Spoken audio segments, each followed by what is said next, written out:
Deltarune is a game that many fans of Undertale have greatly anticipated. With the recent release of Chapter 2, the announcement of the progress made within Chapters 3 through 5, and the Spamton Sweepstakes event, the game has grown in popularity greatly. It's understandable why there's so much hype around the game with how this game series has grown up with its former Undertale fans in both humor and gameplay. The writing for the series has also gone through its own growth as well. Although it's an unmistakably Toby Fox game in how it's written with its jokes, some of the more serious elements have also seen growth along with its audience. Even with the mysterious secrets that we have yet to figure out, other elements of serious writing such as tackling divorce, depression, and a disconnect with friends you used to be close to are also other serious types of writing in the game that deserve just as much appreciation in terms of serious writing. Although these factors are also seen throughout both chapters 1 and 2, another factor that I noticed that seems very important is the constant bad parenting seen throughout the game. Even though the parenting styles between Susie, Noelle, and Kris's families all seem different or are not properly seen at all, we can see how they're being affected. The way that the parents treat Susie, Noelle, and Kris is causing negative effects in how they function day to day. This is the main topic I want to focus on. The first character that I see worth discussing is Susie. While we're given the least amount of information to work with about her and her family life at home, her family life gives the fandom a lot of intrigue. At the beginning of Chapter 1, she is an intimidating presence. Susie is shown to be a problematic student even at the beginning of Chapter 1. She shows up late and intimidates their teacher, Alphys, into saying that she isn't actually late. She also has a habit of eating the chalk that they need for class. She also seems to know that she's a problem student, as she tells Kris that she's expecting them to tell Alphys of what she just did with eating the chalk and how it's going to be all over for her and she'll be expelled. Besides just being a problem student, Susie also uses violence to get her way. For example, Susie threatens to hurt Kris by eating their face off because they might as well be expelled for a real reason from school. Even though we don't get to see any hints to Susie's home life in Chapter 1, in Chapter 2 that changes. After Kris gets Susie to spend the night at their house, Toriel, Kris's mom, tells Susie to call her parents to see if they'll be alright with her spending the night. She does what she's told, she waits at the phone, but instead of actually calling anybody, she just stands and waits before hopping on the couch with Kris. This does bring up some questions. Even if Susie's character is known to break rules, what parent wouldn't look for their child if they just suddenly went missing? This seems like a clear case of neglect to me. According to childwelfare.gov, neglect is frequently defined as a failure of a parent or other person with responsibility for the child to provide needed food, clothing, shelter, medical care, or supervision to the degree that the child's health, safety, and well-being are threatened with harm. Even though we haven't even gotten to see her parents, nevertheless hear about them, this description seems to match her parents to a T. Multiple times in the game, Susie is shown to be interested in eating typically non-edible items. According to the Mayo Clinic, stealing food is a symptom of child neglect, and Susie clearly considers these non-edible items as food and steals them quite often. For example, the chalk in the beginning of Chapter 1 and Noelle's pencil. Also, it's worth mentioning that Ralsei makes Susie a cake in the Dark World, and she mentions how she's not eaten breakfast. While this is a typical behavior of high school kids, I know plenty of people who still don't eat breakfast even in college. It's still worth noting that she's not having one meal per day and is at least substituting them with chalk and other unedible things. Another example of this behavior even outside of school is Susie mentions how she keeps on drinking milk from this bowl in the alleyway that magically refills itself overnight. This also brings up the point of supervision. While Susie and Kris are most likely at the age where they don't need to be supervised every hour of the day, it seems like she's being left alone more often than not. by the fact that she is drinking milk in an alleyway, how she is skipping breakfast and possibly other meals, and or can't cook for herself, so she's resorting to eat these non-edible or strange items. And of course, that brings us back to Susie spending the night at Kris's house without any guardians seemingly being alarmed to it. While Chapter 3 is yet to come out, and we don't know what the reaction of Susie's guardians will be, she seems pretty nonchalant and non-worried about it. Her behavior also is a sign that she might not be supervised at home that well. Susie constantly acts out in class. Alfie's doesn't even mention getting an adult involved when she's causing problems by being late. If anything, she's just threatened by her presence, as if telling anyone won't do anything to help solve the situation. We know Susie's behavior has been like this for quite some time, given Noelle's blog mentions how Susie threatened to take a bite out of Kris's head like she did with an apple because Kris was using apple-scented shampoo. Not to mention the hallway scene again where Susie threatens to bite Kris's face off. The Mayo Clinic describes some abuse symptoms to be changes in behavior such as aggression, anger, hostility, or hyperactivity, or changes in school performance. Susie is very aggressive, as we've discussed before. Before she starts to gain any real friends, she shows this anger quite often. It's also worth noting that her school performance and attendance is pretty poor, because she often arrives late at school that Alfie's expects this. And on top of that, Birdley mentions how she's not that smart and completely rubs it into her face multiple times. Susie also doubts her own intelligence. At the beginning of Chapter 1, she has trouble solving a puzzle with even Lancer at her side. Later on in the game, when we sort of take control of Susie, Susie debates whether she should go back and talk to Kris to solve this simple puzzle from the beginning of the chapter. Susie is oblivious and often surprised when people compliment her. For instance, Noelle often compliments and flirts with her, but Susie is either oblivious or very shocked at the fact that Noelle does this. This seems to hint at no one at home complimenting Susie or showing her any sort of affection in that sort of way. When Susie gets hurt after falling into the trash zone, Ralsei offers to heal her, which she first declines, but eventually he hugs her and that instantly heals her. She's seen blushing after he does this and is a little surprised by the fact that he gave her a hug. All of this makes it clear to me that Susie's parents are neglecting her and emotionally abusing her, so it's not surprising that she hasn't brought them up in-game yet. Now I want to focus in on Noelle. Noelle's family, unlike Susie's family, is seen in the game and somewhat discussed. The Holiday family is made up of Noelle, her missing sister Des, her father Rudy, and her mother, the mayor. While there are still some mysteries surrounding her family, we do know some things about her family. So far in the game, Noelle's father, Rudy, is in the hospital. He is trying to recover from an unknown illness and seems to almost be bedbound. Noelle's older sister Des is missing and has been missing for some time. The circumstances are unknown about her disappearance currently. Since Noelle's sister and father are out of the house, it is just her and her mother, the mayor. While her name is not yet known, her presence is seen throughout the town. It is especially seen through Noelle's personality. Noelle herself is a quiet yet kind kid. In the first chapter, Noelle's comedically shown to be a quiet kid. She offers to ask Alphys to include Kris in a group of 3 for the group project. When she tries to ask Alphys, she is shown to be so quiet while asking that Alphys has to ask her to repeat herself. That is interrupted when Susie walks in the classroom late. Besides showing how quiet she is, this also shows how she has difficulty with even small confrontations. Noelle is also shown to be very anxious when she's talking to other people.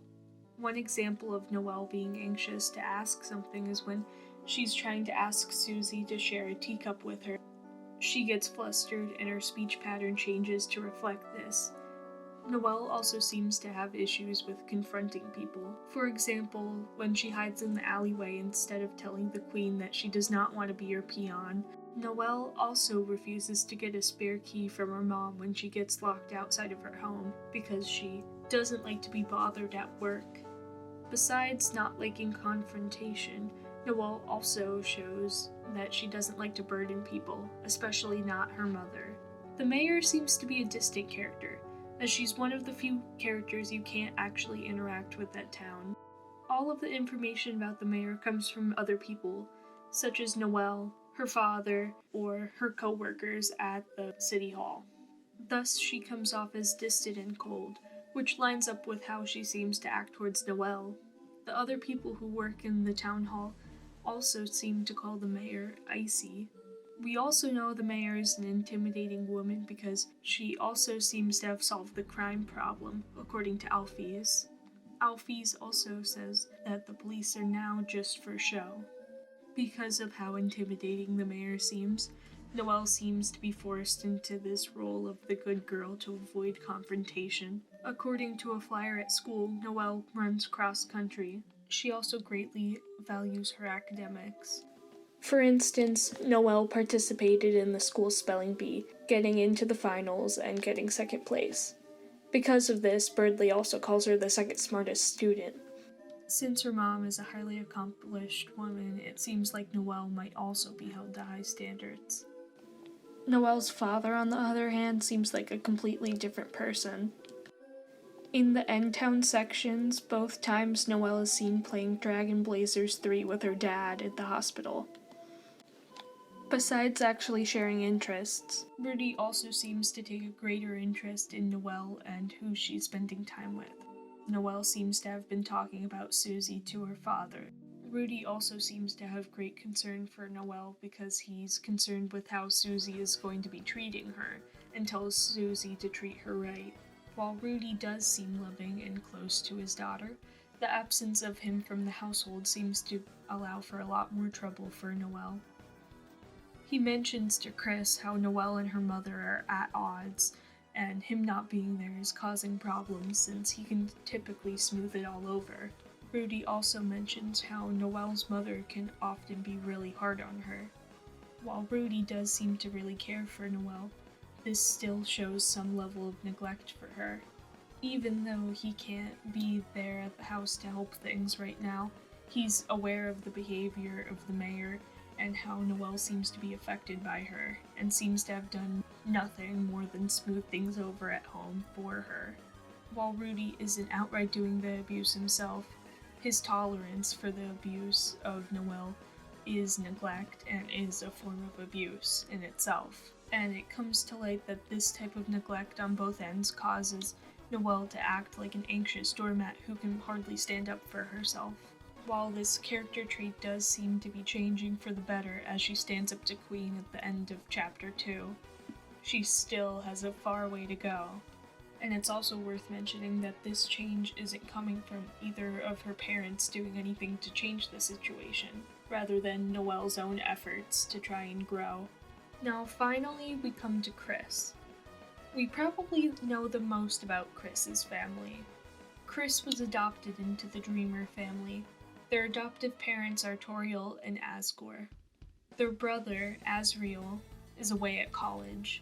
Since Asriel has been away at college, Toriel and Asgore have gotten divorced. Anyone who plays a game and only focuses on the base layer of the dialogue will see parents who love Kris unconditionally. Even with this unconditional love, Kris has still been neglected.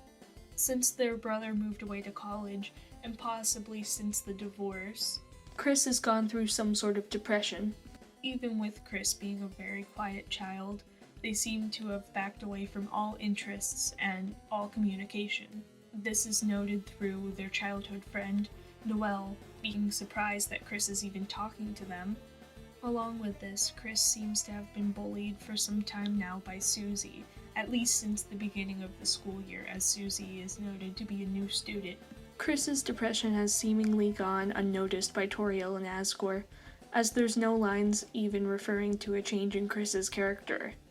In the end town section of Chapter 1 of Deltarune, when Kris visits Asgore, he reacts like it's been a long time since they visited him.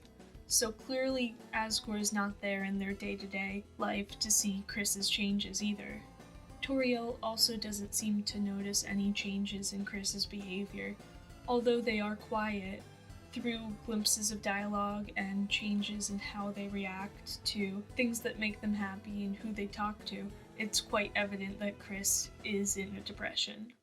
While it's unknown whether Kris performed better academically before the divorce, Birdley does point out how he doesn't want Kris to join his and Noelle's group because he doesn't think Kris is as smart as him nor Noelle. Whether or not Kris's academic skills have changed or not since the divorce, it also does seem odd that Toriel doesn't try and encourage Kris or even bring up Kris's grades since she does work at the school. Another form of neglect I noticed was the lack of care from Kris's parents in any of their interests. When I first booted up Chapter 1 and I played it with my friend Pix, one thing I clearly remember pointing out to him was how Kris's side of the shared bedroom was empty, and how their brother's side was filled with trophies, the PC, and the shared gaming console. It just seemed odd to me. While they do have a wagon on their side of the room with a cage on top of it, it still does seem strange how their side of the room lacks any sort of things that reflect their interest. The light world version of the room sharply contrasts the dark world version that Rousey builds for Kris in Chapter 2. This room resembles Asriel's side of the room, but it's on Kris's side. Kris's dark world room is full of trophies, glow-in-the-dark stars, and has a wardrobe full of clothes. This version of the room also has a very colorful bedspread, which goes to contrast the bedspread in the real world.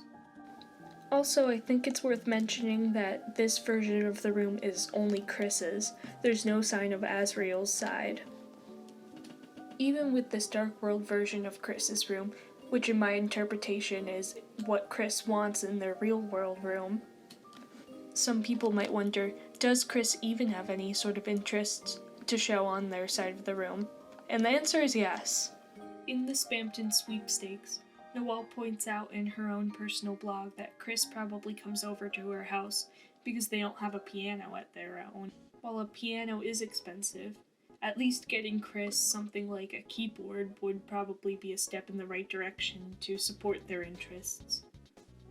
Another aspect about the Dreamer family that could be considered emotional abuse is how they've reacted after the divorce. After Kris hasn't seen their father in a while, Asgore uses Kris to try and smooth things over with their mother by giving them flowers to give to Toriel. If this wasn't a bad enough thing to have your child be used for, it's noted that Toriel has thrown the flowers into the trash because Kris smells the flowers when you interact with the trash can. It's understandable that Toriel does not want gifts from Asgore, but throwing away the flowers that Kris had given her is still not the best move, and is, if anything, a bit immature. Along with the divorce and the petty drama that seems to often involve Kris, it just seems like Kris's parents need to focus in on their kid and be there for them. When they see each other in the store, Asgore and Toriel only talk about how Asriel's going to react when he comes home, and how they're going to deal with that later, instead of talking about how Kris is dealing with the divorce.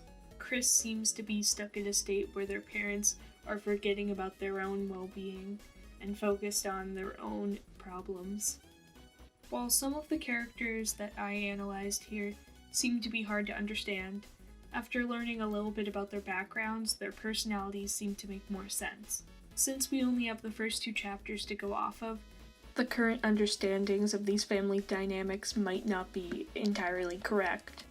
I can't wait to see how these dynamics develop and how these characters continue to grow after these first 2 chapters. In the future, if you guys want to see me try and analyze Birdley and his dynamic with his family, especially if we get more content in the future, I'll be more than happy to do that. Thanks for watching this video. It took a while to make, and shout out to my professor for having us do this cool project. Thanks for watching!